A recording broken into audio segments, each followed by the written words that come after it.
Carlos Alcaraz wants to be a tennis serve bot. He has a long way to go. Every great tennis player has a weakness, especially in their early years. Roger Federer's single-handed backhand, a work of art, was vulnerable when the ball bounced high. Rafael Nadal exploited that so relentlessly that Federer remodeled the shot and started using a larger racket to stop the bleeding. Nadal and the third member of the Big Three, Novak Djokovic, arrived on tour with mediocre serves and imperfect physiques. Nadal's knees and feet caused him to miss chunks of so many seasons.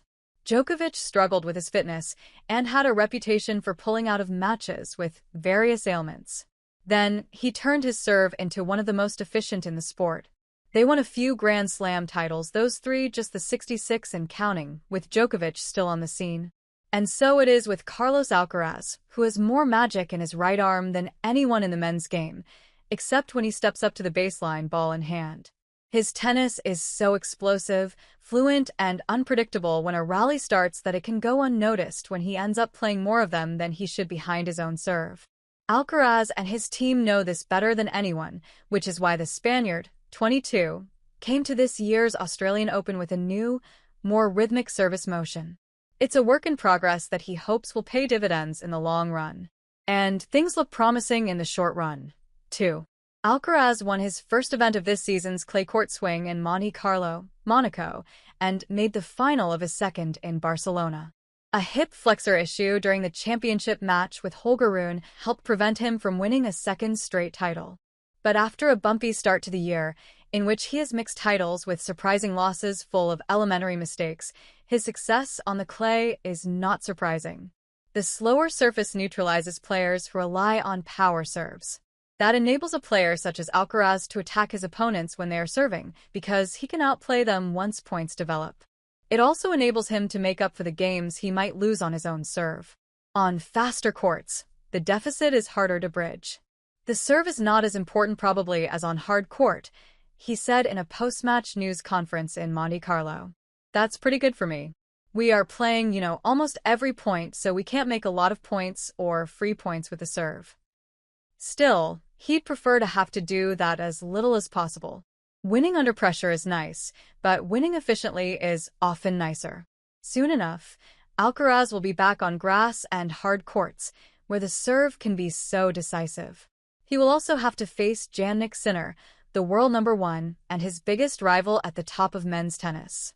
They produce pyrotechnics when they face each other, and Alcaraz leads their head-to-head 6-4, but the widest delta in their abilities is on serve.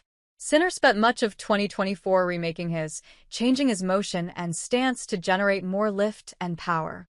It made a good serve into a truly great one, which skids and slides off the lines and more often than not finds the very corner of the service box. Alcaraz, the world number 2 in waiting, has designs on doing the same. But he isn't there yet, and it's making his matches more difficult than perhaps they need to be. I know that there's going to be a great serve, he said in a news conference at Indian Wells, California. My second serve I trust a lot. My second serve I think is a really good and solid one. The first serve could be better. Ever since he broke into the top level of the professional tour in 2021, Alcaraz's serve has raised eyebrows. The rest of his game has always been fluid, full of easy power. The serve, though, was a bit awkward, even for a player who sealed his first Grand Slam title, the 2022 US Open, with an ace out wide. Like a lot of modern players, Alcaraz played with a modified service motion that limited and simplified his movements. He started with the racket perpendicular to his upper thighs, barely lowering it below his waist. He kept his weight mostly over the center of his body. He paused briefly before rising into what coaches refer to as the trophy position with the arms up, ready to snap through the motion. He won 4 Grand Slam titles before his 22nd birthday with that serve, but more in spite of it rather than because of it. The exception was the 2024 Wimbledon final, in which Alcaraz produced 135 miles per hour, lasers time and again, painting the lines during his rout of Djokovic. I've never seen him serve that way, to be honest, Djokovic, who is probably the best returner the men's game has ever seen, said that day. Maybe I was missing something this tournament, but I've never seen him serve that fast. He must have had a really good serving practice day yesterday. The The best of the best never stop trying to improve. Tiger Woods famously re-engineered his swing after he won the Masters in 1997 at 21, and then he did it again in 2003 and again in 2010. Alcaraz, a budding golfer, no doubt knows all about that. He watched Sinner get devastating results and overtake him as the world #1. After the Italian started rising into his service motion with his feet together, the pinpoint stance, rather than apart, the platform stance. That enabled Sinner to hit the ball at a higher contact point, which gave him more power and margin for error, and 3 Grand Slam titles to date. Alcaraz's changes have been different. He has tried to gain power and accuracy through a more rhythmic delivery. He now starts his motion by lowering the head of his racket in front of his shins, pointing it down instead of keeping it perpendicular. As he goes through his motion, he loads more weight onto his back foot, which gives him the potential to create more momentum as he comes forward. He's ditched the pause and sends the racket through a full down and up motion as he moves into the trophy position. The result is a longer swing path that looks more fluid, like the rest of his brutally graceful game. In a news conference at Indian Wells, he acknowledged that he is still getting used to the new motion, especially during competition. Every day I'm feeling the progress, but sometimes in the matches, during the practices, you don't feel as good as you want it, so you have to separate playing from the baseline from the serve, he said. If the serve doesn't work at all, you can play good tennis from the baseline and forget about the serve. Then, as often happens, he couldn't resist poking some fun at himself. I'm close to being a serve bot, I guess, he said with a grin that conveyed everything. Alcaraz is many things. He might yet become the greatest men's player of all time.